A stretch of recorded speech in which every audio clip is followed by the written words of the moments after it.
So last Friday, Update 2 dropped for Sonic Frontiers, and I'm loving it. And it seems that everyone else also seems to love it. The new Coco challenges completely caught us off guard, being probably the best part of the update.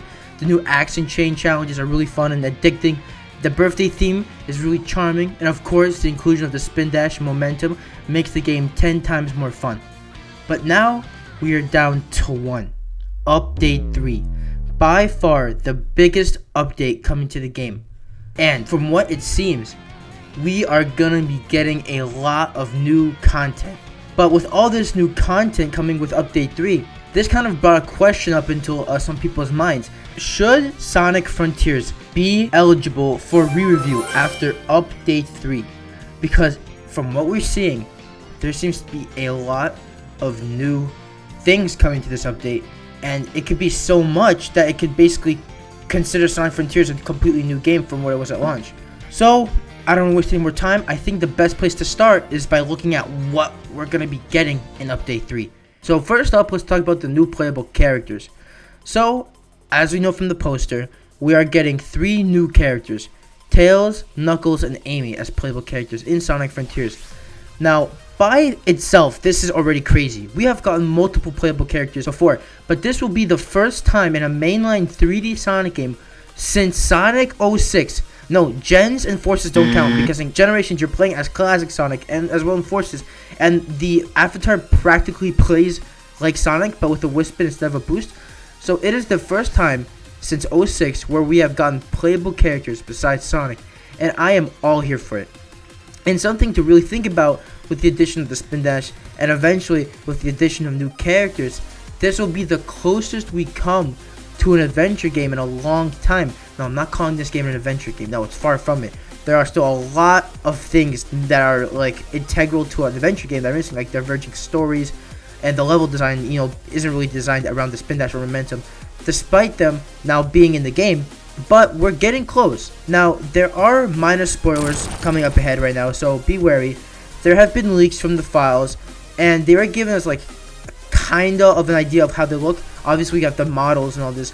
All the characters are gonna have their own movesets separate from Sonic, and they all seem to have the same amount of moves, so they're not like underplaying any of them. They're not playing around either. Specifically, I'm really excited to see Knuckles, because he's the most combat focused character, so I just want to see like what combat he's given. And another thing I'm really excited for is how the world will be built around these characters' movesets. Because Tails can fly, Knuckles can climb walls and glide, Amy can like Pico Hammer jump, I think. I don't know. So I'm really curious what type of level design will be built around these movesets. Another thing that I'm curious about is that since in the story they're trapped in cyberspace until Rhea, once you beat the game, could you possibly play with them post-game? But that's really what I want to talk about before getting into the more spoilery stuff. So now we're going to get into the story, and I also want to combine this with the fixes to the end of the game. Spoilers beyond here. We're going to go into some spoiler territory, so be warned, okay?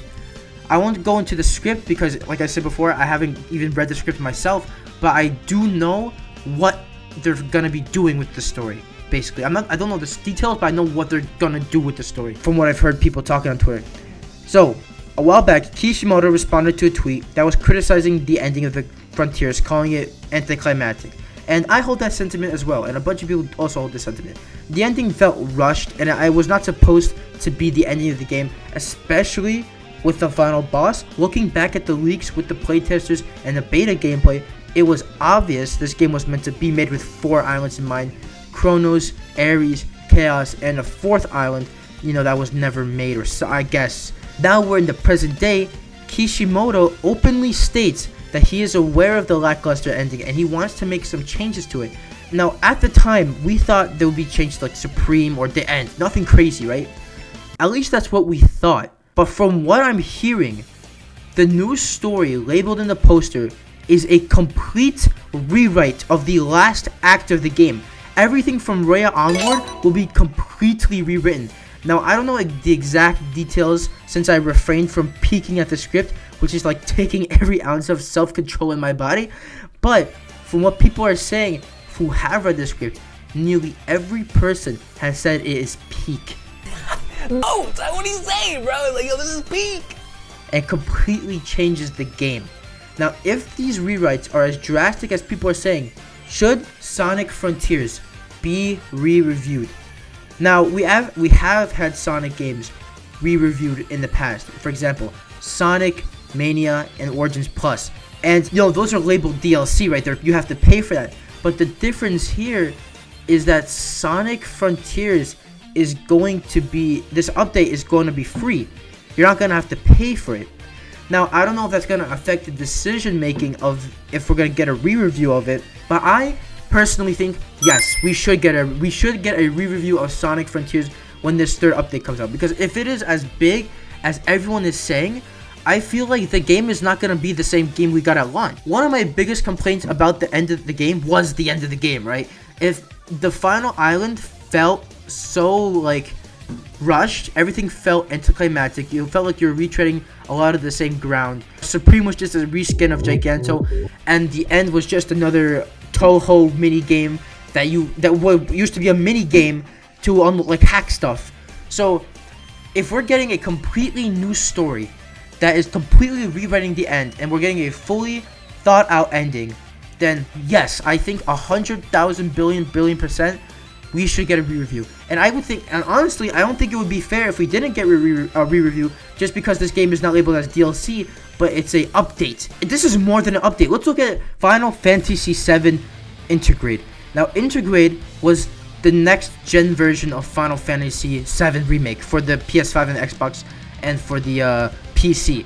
Now, this got a re-review, right? Because, one, not only did it add a bunch of new quality of life changes, not only did it add a photo mode, not only did it fix a bunch of stuff like the graphics and stuff, but it added a whole new story DLC with intermission where you're playing as Yuffie, a new character, and you play through her story, a completely new story. Now we look at Sonic Frontiers. What do we get with updates 1 and 2? We got new quality of life changes like a camera mode. We got momentum added into the game. We fixed a bunch of problems with the game that we thought were annoying. And when we look at update 3, what are we getting? A whole new story. We're getting new playable characters. We're getting completely changing how the base game was. This is completely different from launch. So I think that 100,000 billion%, this is justified. 100,000%, I think this game should be re-reviewed. And just to throw in a little bit of a conversation starter in here, when do I think this will release? Because I don't think it's gonna. If we look at the release window, each update releases 3 months apart from each other. DLC 1 was released in March, and then 3 months later, DLC 2 was released in June, and all that stuff. So if we go by that same logic, DLC 3 should release in September, but I don't want them to release in September. And I don't think they were gonna release in September at all, because this update, like I said before, is the same scale of FF7 Remake Intergrade with all this new characters and new story. So it's a lot of stuff, and I don't think they can have it done by September. And now people might say, oh, but they have all these characters and all these animations and all these things in this story and all this stuff that's already in the game. Yeah, but none of the abilities are even in the game. It's just the animations. All of the abilities don't even have names or anything. We just have a basic template.